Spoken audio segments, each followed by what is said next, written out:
My guest today, John Moore, did walking patrol in Vietnam alone and at night searching for terrorist booby traps, and he saw what happened to those who didn't find them. John's also engaged in special and covert operations, psychological operations, and has worked as a private investigator for many, many years. I met John at Vince Finelli's USA Prepares Survival Expo a couple months ago in Springfield, Missouri, and I really liked what he had to say. In researching, delving into the issues of Planet X, a.k.a. Nibiru, the destroyer, John has interviewed dozens of U.S. Navy submarine and surface fleet veterans on the subject of rapid global sea level rise, gleaning information that the mainstream media won't tell you. He has produced 2 major videos on the subject of Planet X, videos that are backed up by diligent research, documented history, and scientific fact. John, welcome to the Prepper Patch. Thank you, Tony. Good to be here. Yeah, this is a show I've been wanting to have for a while, and I decided to have it right after the, as we've talked about repeatedly, right after the date that so many people profited by falsely accusing the Mayans of claiming that the end of the world would happen on December 21st, 2012, which you and I know they never said.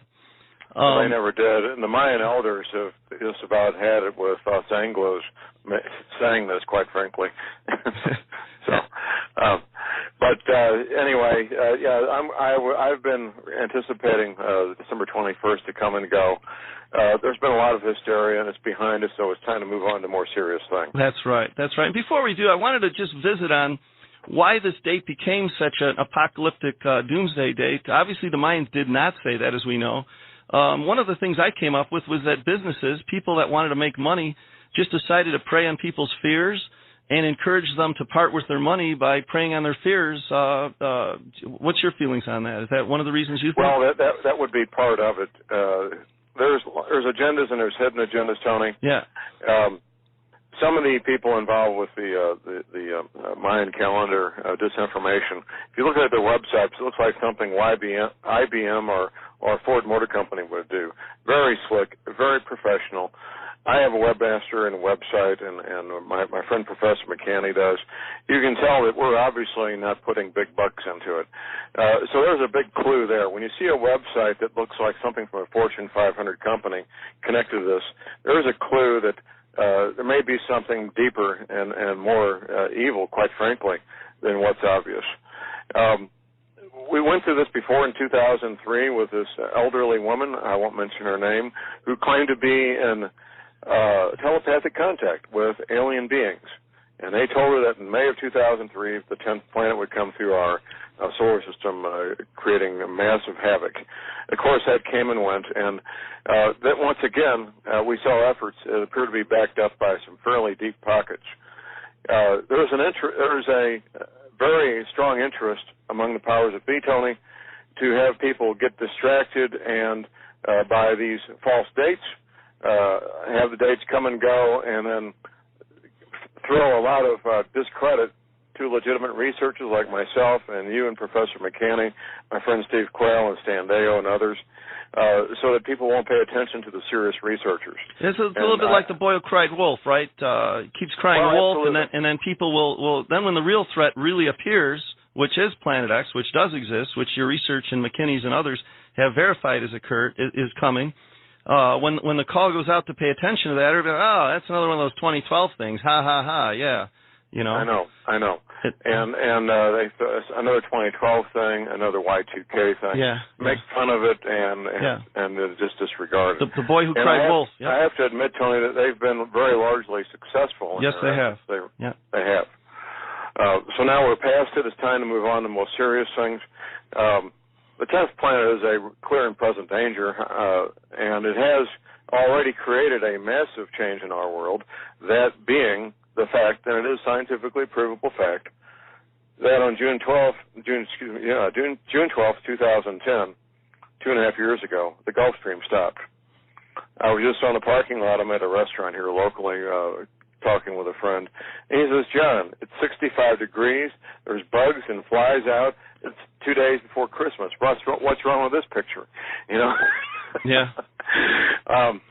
But when the Gulf Stream stopped 2.5 years ago, Tony, it discontinued regulating the jet stream, and that's the connection there. And what it means to everybody listening to you and me down in Arizona and other places right now is the havoc this is already playing with agriculture, cattle raising, anything involving row crops, corn, wheat, rice, soybeans, barley, spelt, oats, and so forth. The grain farmers are in deep trouble, and that translates into dramatically increased prices for all food products. And that's where we are right now. We don't need to, and I know you get this all the time, Tony, people looking for a date on a calendar when they need to be ready. Right. We're already here. Right. The time is now. We're dealing with the effects of the 10th planet right now in our face with the fact, and it is a scientifically provable fact, that the Gulf Stream has stopped.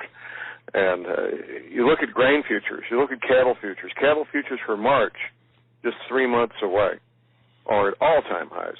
All-time highs. You're going to see the same thing happening with grains, corn, wheat, rice, spelt, oats, barley. All-time highs for all the grains. There's grains, for example, they put wheat in tomato soup, Tony, as a thickener. You know, there's grains and things you would never suspect. Chicken, pork, and beef, they all consume grains. John, is the Gulf Stream stopping part of what caused a lot of the brutally cold winters in Northern Europe, England, and the other countries that they've had the last couple of years? You're right. You're on the right track. And that happened within, well, first, of course, the Gulf Stream stopped in June. Just a few weeks later. Now, Moscow is a bit unique for a lot of reasons. One of the reasons Moscow is unique, they have accurate weather records going back a millennium, more than 1,000 years. There's very few places on the planet that have weather records going back 1,000 years. In June and July, or especially July of 2010, Moscow had the coldest winter in 1,000 years. Wow. Just 6 months later, they had the coldest winter in 1,000 years. Right now in Moscow, they're having brutally... Now, people who live in Moscow know about cold weather. They drink vodka to get through it, from what I understand. Well, that doesn't work too well, but they do it. But they're having temperatures right now in the early to mid-December of minus 50 degrees centigrade. Now, people are dying in Moscow right now because of extremely cold weather, and you don't know what winter is till you've been through winter in Moscow, but even they are not prepared to deal with what's happening. John, we're going to have to go to break here. When we come back, I'd like to talk some more about this, and specifically about the interviews you've done with a lot of high-ranking Navy officers on this information. Moore, who has spent years researching Planet X and the real reasons behind global warming. Before we bring John back, I want to just mention his website for our listeners that want to go there. It's www.thelibertyman.com. He's got a very well-developed website there. You can actually buy videos of his global warming DVD, which I have bought from him in Springfield and watched it and thoroughly enjoyed it. It was very eye-opening, and it had a lot of credible facts in there. John, let's talk a little bit about your research that you've done and the depth and breadth of it with countless Navy officers over several years, and what you've heard from the briefings that they've had with you, or that they've shared with you. Well, yes, Tony, this is what's unique about my work as opposed to everybody else I'm aware of. It's a combination of both naval officers, one intelligence officer from another service, mostly enlisted men, because there's more enlisted men than officers, obviously. And the majority of these men were connected somehow, some way to the U.S. Navy Submarine Corps. And what most people don't know, Tony, is that the U.S. Navy Submarine Corps is almost a service unto themselves. They have their own uniforms. They have very high standards to even get in there. The lowest IQ allowed is 120, and they go up from there. And, of course, the average IQ being 100. Right. They don't associate with the service Navy or the naval aviators, and the highest-ranking submarine officers maintain their loyalty to the submarine corps, and they take care of each other.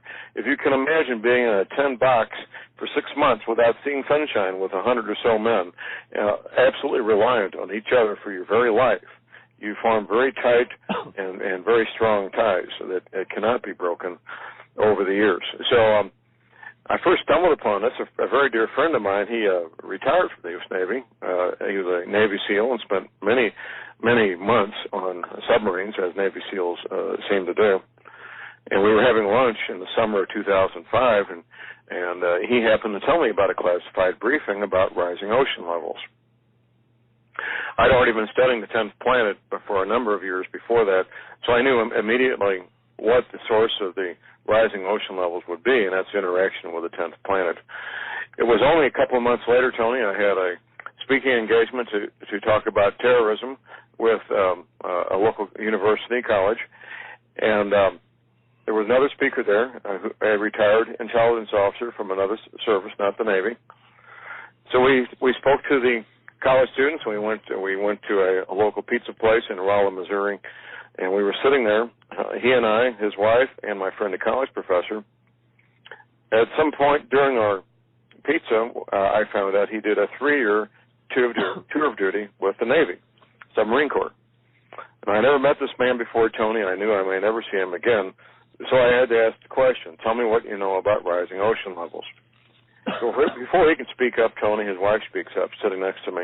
She says, John, we're stationed at the Pentagon. It's our last tour of duty. We need to pick a place to retire to. We picked the Arkansas, Missouri Ozarks because of rising ocean levels.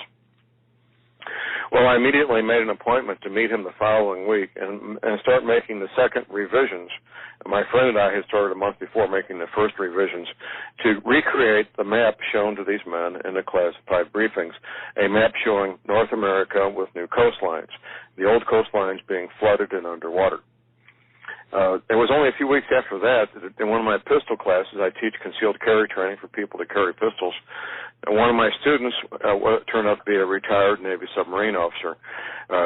During a lunchtime break, I found this out, and I made an appointment with him the following week. And he worked with me to make the third and final revisions to recreate the map that you saw on my DVD. Yeah, let's talk a little bit about maps. The real Navy map. You have the real Navy map on your DVD, but the maps that are on the internet, that if people Google U.S. Navy sea level map, those are not. Right. Those are manufactured by people and their maps really don't depict what the naval map that you've seen or that you've heard of depicts. You're right. About 2.5 years ago, Tony, somebody took the well-known psychic Gordon Michael Scallion's map and they posted on the internet claiming it was the Navy map. The official Navy map, right, which it's not. Yeah, so I just want to make that clear to all our listeners because I Googled it when I heard about this Planet X and the rising sea levels, and that map, they both show Florida basically gone, right? Both the real one and this one. Now, Scallion put his map together in the early to mid 1980s. From the Rocky Mountains east, Scallion's map is actually fairly accurate, with the exception of Wisconsin. The Navy map shows Wisconsin gone. Scallion's map does not. From the Rocky Mountains west, there's no similarity whatsoever. Yeah, his map shows areas that are 6,000 feet above, 8,000 feet above sea level gone, which would be hard to believe. Precisely. Yeah. Precisely. Which detracts credibility. The real Navy map shows damage in California, Oregon, and Washington going 50 to 100 miles inland, not going hundreds of miles all the way to Nevada. That's a fantasy. It's a lot more credible, right? Right. So the real Navy map is on my DVD, Global Warming, What the Government Isn't Telling You. And during these briefings, Tony, the Navy veterans, they weren't veterans at the time, they were active duty Navy submarine members, they were told that when they retire, they may want to move to the Arkansas, Missouri Ozarks as a known safe haven, which many thousands of them did. I was on a nationwide speaking tour with the Prophecy Club early in 2005, and while I was on a break, a man introduced himself at the Detroit stop. A man came up and shook my hand. He says, "John, I'm in the insurance industry. We've wondered for years why are there so many retired Navy people in the zip codes of the Arkansas, Missouri Ozarks?" You're getting multiple independent verifications of this claim. Absolutely. Yeah. Absolutely. Now, because I am active in the community, I teach concealed carry classes. I've had hundreds of students, the majority of them from the Missouri Ozarks. I've bumped into about 24 of these Navy veterans in the last 5-6 years. All of them have amazingly similar, almost duplicate stories about what they saw and heard in the classified Navy briefings. Right. I've tracked it back all the way to 1979. When they held a briefing for flag rank officers, admirals, in New Orleans in 1979. So this has been a consistent thing for a number of years now, and the Navy veterans, the submarine men, were not told any specific date. They were told this will happen in your lifetime, and to get ready, basically, to retire from the Navy, set up an independent lifestyle in a safe haven, the Arkansas, Missouri Ozarks being one of them, and just live your life and enjoy life. And that's, quite frankly, Tony, they're not worried about a date. Right. They don't think about a date. Right. It's not a healthy or pleasant way to live. Right, yeah, and that's where anguishing over a date. That's right. The Bible says that. One of my main websites is myfearlessfuture.org, and it talks about being fearless and how to be fearless and why to be fearless. And we're gonna have to go to break in a little bit here. And in our last segment, at 3/4 after the hour, we're going to talk. You mentioned the Arkansas, Missouri Ozarks, and it's funny. I sent you that DVD from Jesse Ventura's conspiracy theory, where he investigated reports that there's all sorts of underground bunkers being built in the Ozarks. And at the end, we'll talk a little bit about that in our fourth segment, but I just want to give a little teaser to our listening audience to stay tuned for the rest of the show. And I want to share with our listeners how absolutely lucky they are that we have John Moore on here. There is so much disinformation that's been out on the Internet about December 21st, 2012, about Planet X, Nibiru, the Destroyer, Wormwood. There's just, 90+% of this stuff is just, it's either intentional disinformation or it's people that are just fantasizing. And what's unique in my experience about John Moore is he has done legitimate research with directly from source people that have heard these briefings from the military, and he's confirmed it again. And the story is the same story he keeps hearing again and again and again, and he's interviewed dozens of these people. And so it's really valuable to have him on the show. John, I want to thank you. We're going to go to break now. And when we guest today, he has spent years researching Planet X and a lot of the disinformation about it. Planet X is real, is the result of his research. John, please share with our listeners the correlations that you've discovered between Planet X and global warming. Great question. You mentioned a film at the beginning of the show. I'm going to mention another film that I think is worth looking at, and actually, I may surprise you. I'm going to mention a couple of films. One of them may surprise you quite a bit. The first film I urge people to watch is titled The Day After Tomorrow with Dennis Quaid. I sometimes say that what we're living right now is the day after tomorrow in slow motion. The underlying premise of the film is that the Gulf Stream stops, and that throws the world into a new ice age. There are some statements in there that are true and are scientifically accurate. There's also some science fiction in the film. The scientifically accurate things are when one of the scientists says, you can't have an ice age until you have global warming, which is true. You have to have that first. You have to have global warming first before you can have an ice age. And that's what we're seeing right now. The planet is warming up. That the reason the Gulf Stream stopped is because of fresh water being introduced into all the oceans that has reduced the salinity, reduced the salt content of the oceans. Salt water behaves differently than fresh water, Tony. And the engine that drove the Gulf Stream before it stopped, and there's still part of the Gulf Stream left, I should say, by the way, was the salt content of the water. And there's been university-level experiments that demonstrated several times with the same results, that if you move warm salt water through cold salt water, there will be a thermal barrier between the two, allowing the warm salt water to move in a continuous, unbroken stream through the cold salt water, which is what the Gulf Stream did for many, many centuries. When you introduce fresh water and reduce the salinity, that thermal barrier breaks down. That's what's going on in the Atlantic Ocean right now. At the moment, on December 23rd, 2012, the Gulf Stream comes up the east coast of the United States, past Florida, Georgia, South Carolina. It gets to about Cape Hatteras, North Carolina, starts going east by northeast. It goes out a few hundred miles, does a loop-to-loop, peters out, and stops. There's a link on my website, thelibertyman.com, to the both a screenshot from an old Navy map. They publish this every 24 hours, when the Gulf Stream was still flowing, a map showing sea surface temperatures, and also a link to the current Navy sea surface temperature map, which is updated every 24 hours.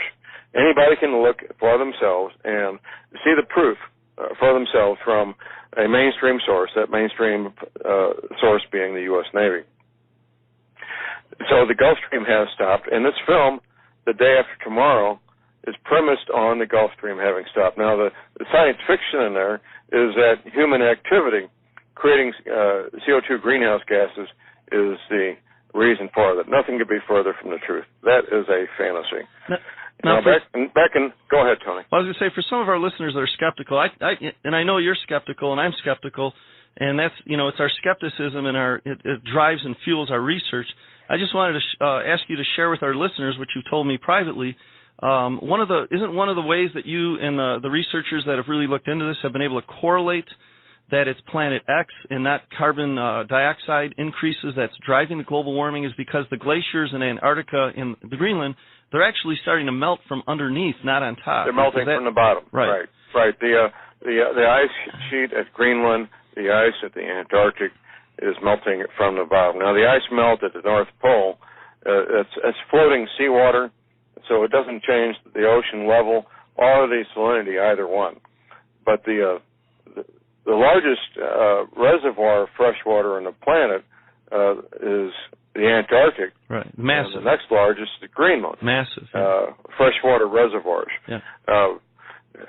People always focus on how much that will increase the level of the ocean, which is significant. If both those sheets of ice melted, it would raise the oceans enough to flood all coastal areas to a certain extent. However, what it's already done is reduce the salinity of the oceans, which is the root cause of the Gulf Stream having stopped. So the film The Day After Tomorrow is very significant. Now, I might surprise you by saying this. Al Gore's film, An Inconvenient Truth, I've talked to very few people who watched the whole thing. There is science in there, and there's science fiction in the movie. The science fiction in Al Gore's film is that human activity is creating CO2 greenhouse gases that's warming up the planet. That's science fiction. The science in there, which is real science, is that as a consequence of this planet warming up, we will have rising ocean levels.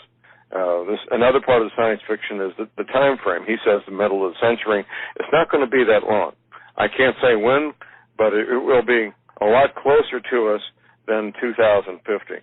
And part of that is because Planet X, as it approaches its perihelion, coming around the solar system every 3,600 years, I believe, its speed changes rapidly. So whatever speed it's traveling at 5 years ago or 2 years ago or this year, it's changing. It's like rocket science, and you're not even developing the rocket, basically, right? So even the government doesn't necessarily know exactly when it's going to be here.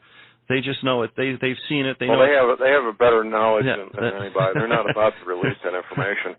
But any good-sized object coming into our solar system, it starts behaving like a comet, having a tail behind it, and also speeding up and slowing down as it goes past the various planetary objects, which makes trying to figure out a trajectory and speed very, very difficult. Well, the trajectory is easy to figure, but the speed is difficult because of the way it speeds up and slows down. And we probably didn't have a lot of technology 3,600 years ago, the last time it was around, to be measuring this thing and assessing it. So, anyway, Tony, this planetary-sized object, and people, when you start talking about astronomy, people want to hear about somebody with credentials. Well, I'm a homicide detective. I'm no scientist. But how about this for credentials? The supervising astronomer of the United States Naval Observatory. That's James Dr. McCanney. Robert Harrington. Oh, Harrington. No, okay, no. Harrington. Dr. Robert Harrington. Right. Now, if you're going to draw a paycheck, Tony, for looking at stars, do you think you might have any more upward mobility than being the supervising astronomer director of the United States Naval Observatory? Hardly. Right. You're at the top of your career field. And there's a DVD available on my website. It's entitled Are We Alone? And he's interviewed in his office at the United States Naval Observatory by another key figure, Zachariah Sitchin. And he's talking about the 10th planet as a matter of scientific fact, not scientific speculation.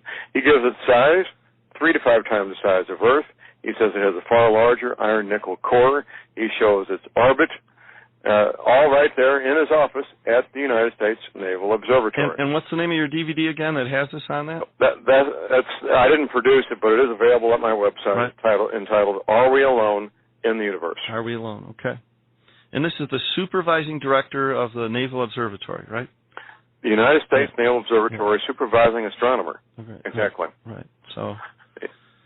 And that interview was done in the late 1980s, so this has been around a long time. The federal government figured this out in 1979. They've been preparing for it ever since. I won't mention this man's name, but I got his business card in my pocket here. I'm going to pull out and read his title. Homeland Security Regional Response System Coordinator. And how's that for a title? Right. Now, I had coffee with this man about a month ago, and he verified everything that I'm saying. His wife was present at this meeting, and I found out toward the end of the meeting he'd never told his wife about any of this stuff. Talk about compartmentalizing knowledge. Well, yeah, and I think they must have had an interesting discussion that night over dinner. You know, why didn't you tell me about this, honey? Well, I didn't want you to worry. I got it all covered. Yeah, right. And during our meeting, a friend of his was sitting at his elbow, and he turns to me. He says, "Now you know why I've been doing all the stuff I've been doing, don't you?" Yeah. But among certain insiders in the intelligence community and Homeland Security, this is just as common as knowing about today's weather. Yeah. I mean, it's it is in certain circles. But the general public does not have a clue, and that's by design, Tony. And we're absolutely by design. We're going to hit on this a little bit in our last segment, but isn't it true that the government has built things under the Denver airport and in Salt Lake and in the Ozarks and other areas to shift the operations that are currently... They moved enough dirt at the Denver airport to build a brand new Panama Canal. Yeah. And I remember as that thing was going up, it was over budget, it was taking too long, and my BS meter was starting to get active about, why is this They didn't even need an airport. Yeah, and it was very, from an aviation point of view, it was not a good location to build one. Altitude and wind direction and wind speeds have a lot to do where you pick a site for an airport. It was not a good site. And either last year or 2 years ago, Jesse did a story on that, and he actually interviewed a military official at the opening of the underground bunker, admitting that that's what it's there for and that it's only open for the government and the public is not welcome. And, that's right. So, we're going to be going to break in a little bit here. We're going to our fourth segment. I'd like to talk a little bit about some of the reasons why, the government's building these bunkers, where they're building them, cover the Jesse Ventura thing, and really, help convince our listeners that this is real.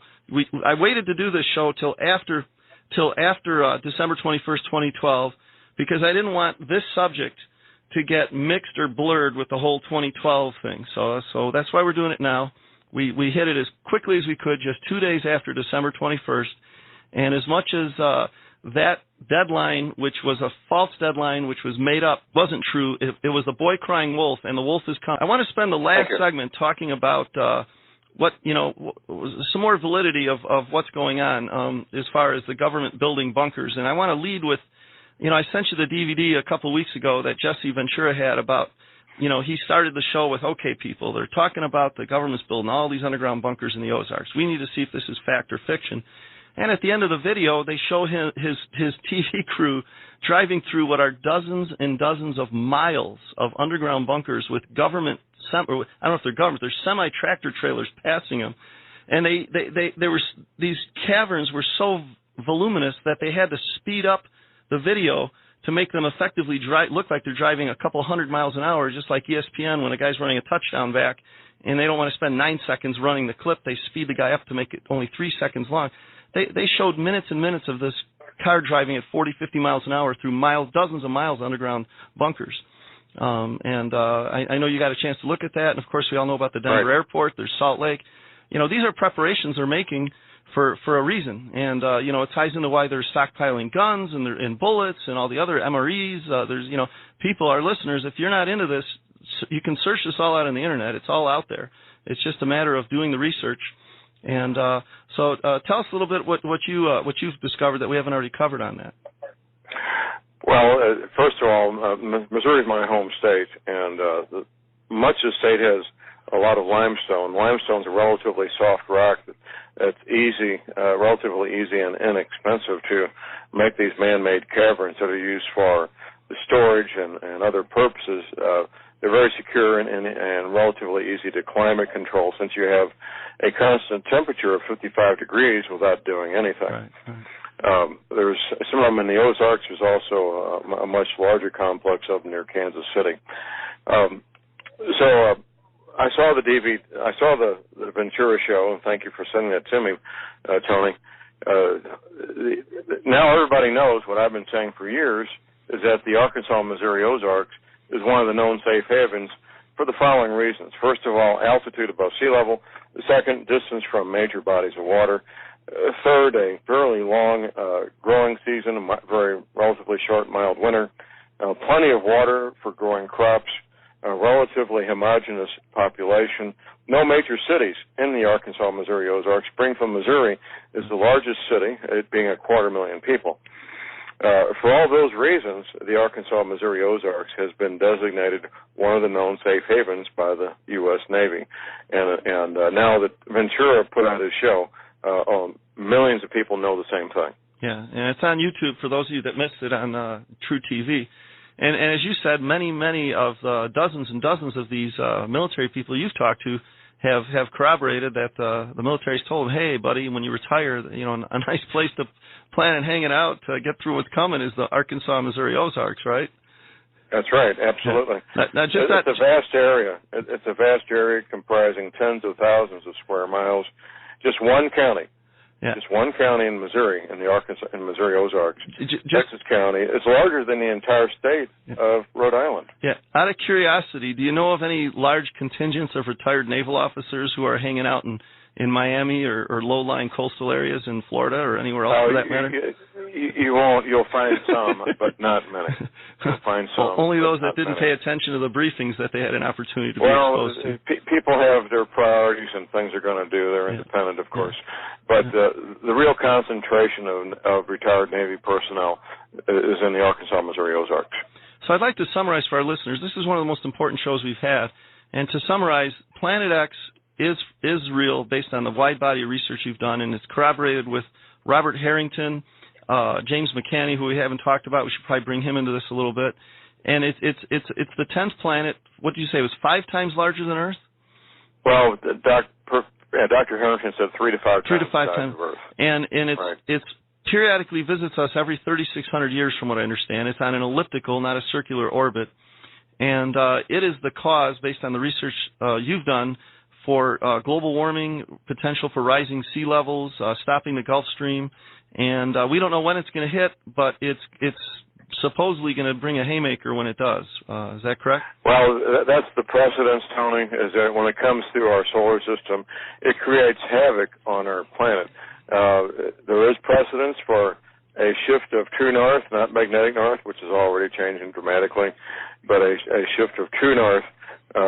And what it does is magnetic north moves in a certain direction for many, many decades and centuries, and then true north catches up in a matter of 24 to 48 hours. And when that happens, that will cause the bulge of water at the equator. And this is common knowledge in every geology department at every university. The bulge of water, not quite 500 feet above what we call sea level measured at Cornwall, England, to shift and flood all coastal areas worldwide. That's what will happen. Yeah. Is there anything else you want to share with us in the last few minutes? I know we haven't really talked much about James McCanney. Professor McCanney is a regular guest on my show, usually Wednesday mornings if he's available. He has his own website. There's a link on my link page, Tony, to Professor McCanney's website. He has his own radio show every week, and he is doing some guest appearances, and I can help you get him on your show if you like. Yeah, I think I'd like to do that. Is there anything that he's discovered that we haven't already covered in our show so far? Well, there's a lot. He's a credentialed astrophysicist, and given the time, we could not do it justice in the time we have left. Well, I know he's also featured on a History Channel 6-part special called Countdown to Apocalypse that started on November 9th. I only found out about that about a week ago, and I actually recorded the last episode, and I haven't had a chance to watch that. But just like a lot of things that are on the TV ending up on YouTube, so if people want to look for a program called Countdown to Apocalypse on the History Channel, apparently Jim's website says that he's featured on most, if not all, of those episodes, and it's talking about a lot of this subject matter. And Professor McCanny and myself, we're both featured in the Japanese equivalent of 60 Minutes. We don't know when it's going to be broadcast, but he and I both spent a lot of time with the Japanese film crews. So a couple other things I wanted to chat about in the last few minutes we have here. Considering all the body research you've done, again, we don't want to put fear in people's minds, but we do want to at least give them the opportunity to have the exposure to some knowledge that they may not be able to obtain from official government or media sources. So knowing that Planet X is coming without necessarily knowing when it's coming, what are some of the things that you're going to look for to have an idea of when it's a little closer? I think at one point you had mentioned maybe the government may start pulling some people out of low-lying coastal areas ahead of this coming to preserve their lives. Right. Well, it's the nature of any large organization to take care of their own. Right. And we've been getting sporadic reports of the military bases in these coastal areas, of them moving out equipment and supplies under cover of darkness. As you might imagine, it's a logistical nightmare. Yeah, it's a cloak and dagger thing. At the Norfolk Naval Shipyard, for example, which is the world's largest naval shipyard, they're frantically working to get the ships that are in dry dock seaworthy and out to sea where they'll be safe, as opposed to being helpless victims in dry dock. Right. And these other bases, Camp Pendleton, Camp Lejeune, which are both on the east and west coast, Fort Bragg, North Carolina, which is only about 200 feet above sea level, not far from the east coast. All these places we're looking at supplies and equipment being moved under cover of darkness.